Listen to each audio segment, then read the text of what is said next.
Sallallahu alayhi wa sallam. And I close my eyes, and I'm floating in love. And I close my eyes, and I'm drowning in love.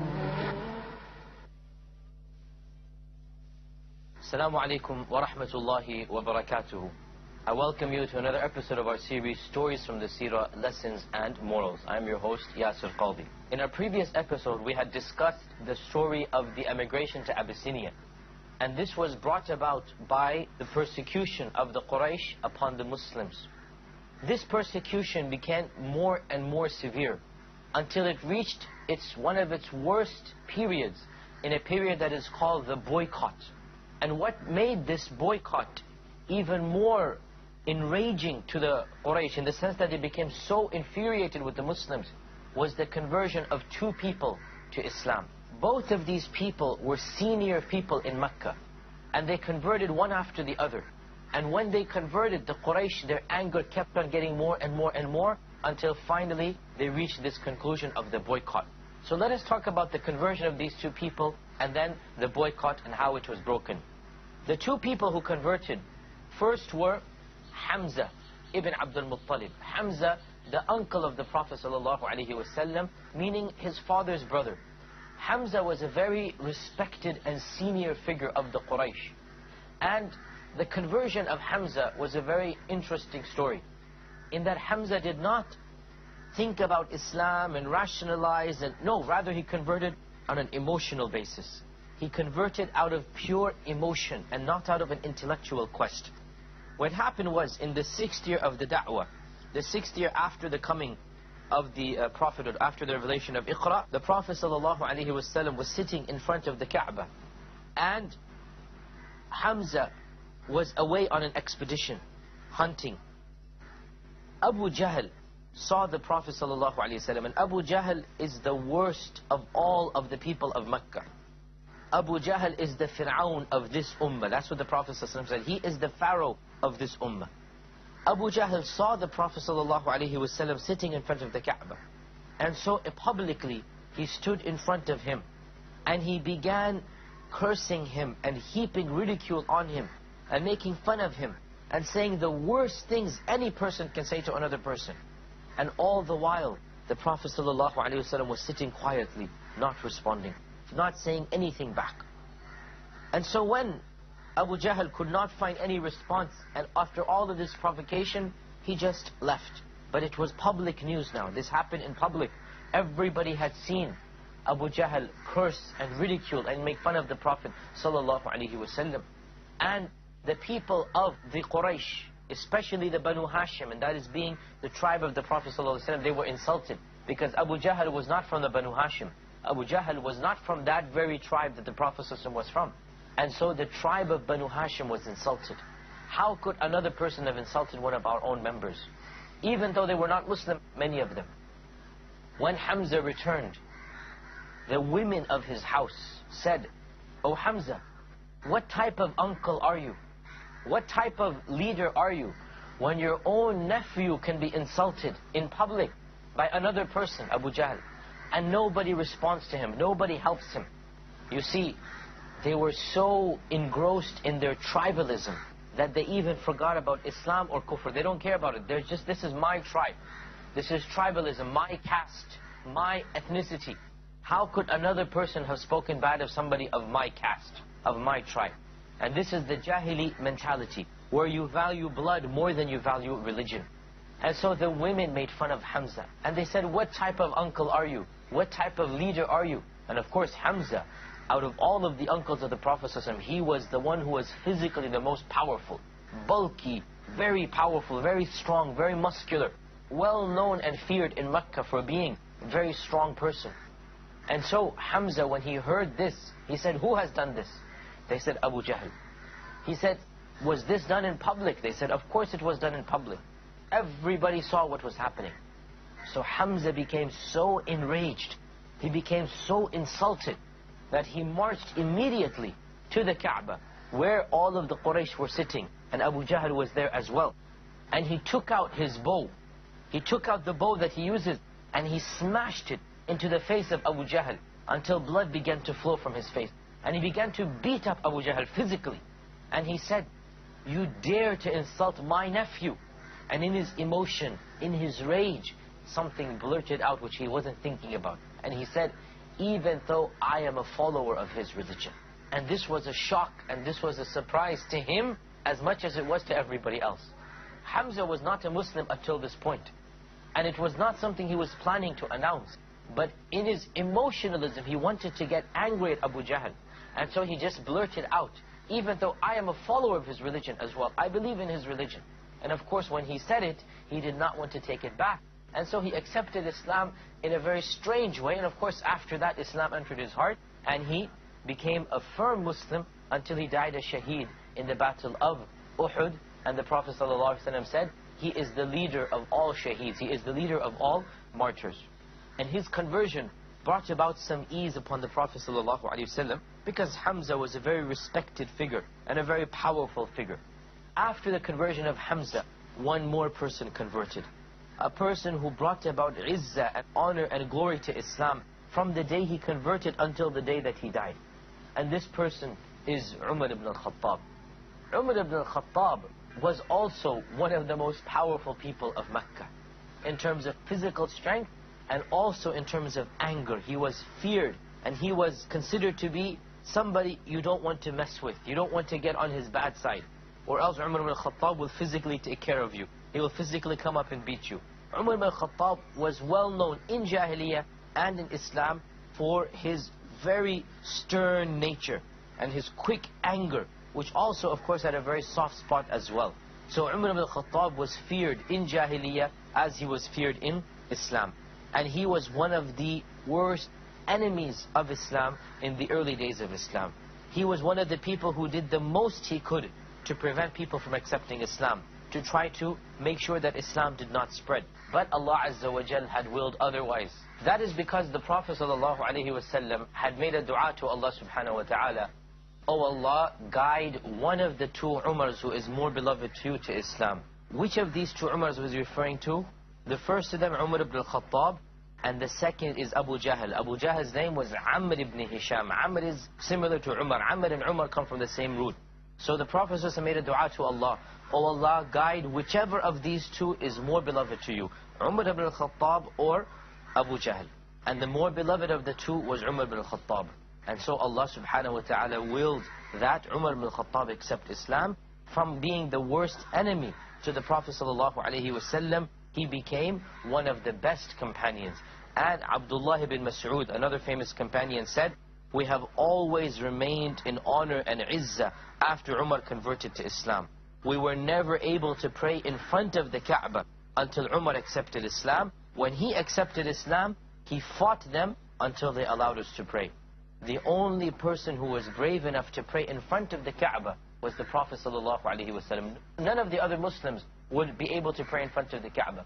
After the conversion of Umar ibn al-Khattab, that was when the Muslims for the first time, and in one book it is even mentioned that the Muslims marched behind Umar ibn al-Khattab publicly in the street and prayed in front of the Kaaba for the first time. It is narrated also that another thing that softened the heart of Umar was that one time the Prophet ﷺ was praying in front of the Kaaba, and he was praying Salatul Maghrib, and so he was praying out loud. And Umar went to try to harm him. He wanted to come and maybe physically do something to him from behind his back. And when he walked close to the Prophet ﷺ, he began to listen to the recitation of the Quran. And it was a recitation that the Prophet ﷺ was reciting that was very, very beautiful. And inshaAllah ta'ala, we need to take a short break now. When we come back, we'll continue the story of the recitation of the Prophet ﷺ and the conversion of Umar ibn al-Khattab. Stay with us. Welcome back. We were discussing the fact that Umar ibn al-Khattab was listening to the Prophet ﷺ recite the Quran. And as he was listening to the recitation, he stopped and he was entranced by what he heard. And when he heard what he was saying, he said to himself, "Verily, this recitation must come from a very skilled poet." And when he thought this thought, right then and there, the next verse in the Quran Allah Azza wa Jal has revealed in the Quran before Umar is thinking this, but this is revelation. وَمَا هُوَ بِقَوْلِ شَاعِرٍ قَلِيلًا مَا تُؤْمِنُونَ. These are not the words of a poet. Little faith do you have. When Umar heard this, he said, if it's not a poet, it must be a magician. And as soon as he thought this, the next verse is, وَلَا بِقَوْلِ كَاهِنٍ قَلِيلًا مَا تَذَكَّرُونَ. And it is not the statement of a magician as well. Rather, you don't think and you don't ponder over this. تَنْزِيلٌ مِّن رَبِّ الْعَالَمِينَ. This is a revelation from the Lord of the worlds. So whatever Umar thought, immediately the next verse in the Quran proved him wrong. And Umar felt something, felt a divine force in these verses, felt the speech of Allah subhanahu wa ta'ala in these verses, and that was the first time that really Islam entered into his heart. And of course there is a famous story as well with regards to the conversion of Umar, and that is what one day he became so enraged against Islam and against the Prophet ﷺ that he decided to physically go and kill the Prophet ﷺ. And as he was marching to do so with his sword open, then and there somebody stopped him and said, how come you are going to harm the Prophet ﷺ when your own family has converted? Your own sister is a Muslim, and his sister had converted and had not told him of her Islam. And so he marched to his sister's house and he began to fight with her, and he began to get angry at her, so much so that he physically hit her with his hand until she bled. And when he saw this, he softened his heart as well, and his sister became angry at him. And so he asked his sister, let me read what you are reading. And when he read the Quran, and it was the beginning of Surah Taha, then he was so much affected and he was so much moved that he accepted Islam after that. So the conversion of these two people, Hamza and Umar ibn al-Khattab, it had such a profound impact upon the Quraysh that they became even more and more enraged. And they convened a gathering amongst themselves. And they said, what can we do now to stop the spread of Islam? And they decided to do the worst thing possible. And that was that they would completely boycott and isolate the Banu Hashim until they hand this man over, the Prophet ﷺ, so we can execute him. Abu Talib was the chieftain of the Banu Hashim. And Abu Talib refused. And they decided that if the situation is so bad, they will leave Mecca. And they will go and live in a valley that belonged to him. He owned a valley called the Shi'b of Abi Talib. And they decided to live in this valley until the boycott was finished. Now, what was the boycott? The boycott was that nobody will be allowed to sell anything to the Quraysh, or buy anything from them, or marry their daughters to the Quraysh, or have any transactions with them. So the boycott was basically a complete economic boycott. And so much so that if a foreigner came to try to sell something, meaning outside of Mecca, the Quraysh would say, no, don't sell to them, we will purchase it from you, from double the price. They couldn't even buy food and water. They could not buy any of their goods and belongings. So when the situation became so difficult, Abu Talib decided to leave Mecca and live in this valley until the situation returned to normal. And so Abu Talib, along with all of the Muslims and the Prophet ﷺ, and along with all of their wives as well, all of the Muslim men and women, along with some non-Muslims from the tribe of Banu Hashim, in particular Abu Talib, they left Mecca and they lived in these valleys. 2 or 3 years they lived in these valleys. And this was of the most difficult times that the Muslims ever faced. Even their food and water became difficult. Even their basic aspects of living became difficult. And it is narrated that sometimes they would have to eat the leaves off of the trees, and they'd have to collect the rainwater or any of the dirty water that they would find that is collected in the pools, because they had no other source, they had no other way to do anything, eat anything. And Bilal ibn Abi Rabah, that slave who had been converted to Islam and then freed, Bilal ibn Abi Rabah himself narrates the difficulties that they would face. And he said, sometimes we would not have anything to eat except we would pluck the leaves off of the trees and the shrubs and eat that. And he said that we would pass stool like goats pass stool, meaning droppings. They would not have any food to eat. How will they form any natural expulsion? And so he said we would pass stool, we would defecate like the goats defecate, with droppings. We would have nothing to eat. And Allah Azza wa Jal helped them in various ways. Of the ways that they were helped was that some of the people of the Quraysh who were softer hearted, of them is Jubayr ibn Mut'im. Some of the people of Quraysh, they would secretly at night go and they would send in some food and water. They would send in a camel put with a lot of food on it, and they would send it into the valley, and the Muslims would find this and it would last them for many, many months. Despite this boycott, the Prophet ﷺ did not stop preaching. Rather, every year in the time of Hajj, he would come out and he would tell the people about Islam, and he would invite them to accept Islam. And eventually, the boycott became so difficult that the Prophet ﷺ raised his hands up to Allah, and he made dua against the Quraysh. And he said, "Oh Allah, inflict them with a punishment, and inflict them with a drought and a plague, like you did upon the people of Yusuf in Egypt." The Prophet Yusuf ﷺ, those 7 years of famine that afflicted Egypt, the Prophet ﷺ said, inflict upon the Quraysh a similar type of famine.